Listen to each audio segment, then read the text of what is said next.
íbamos a lavar a San Pedro Sí. y todavía gente, yo creo que va a lavar, hay gente que va a lavar al lavadero. Hay dos, una de parte arriba de la carretera y otra de parte abajo. ¿Y son de la misma época?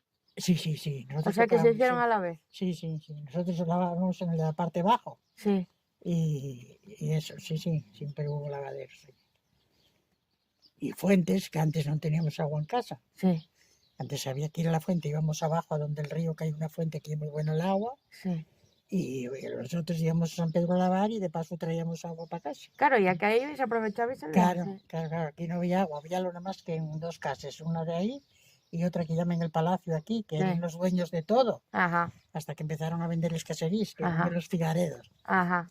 Y Así que sí. yo acuérdame de tener luz siempre. Ah, mira, qué Yo ya me curioso. acuerdo de mi casa ver luz siempre. Una bombillina, o sea, en la cocina, Sí, sí, eso. pero ahí estaba. Pero estaba, había corriente. Yo no me acuerdo de haber alumbrado con velas nunca. Ni con candil, ni No, nada, o sea, claro. candil había luz pero cuando marchaba la luz, porque antes marchaba muy a menudo. Claro, bueno. Pero no, yo acuérdame de tener luz siempre, eso sí. Bueno, o de para andar por la noche cuando había que volver, el candil necesitabas luz. Sí. Sí, porque entonces no había ni linternas. No,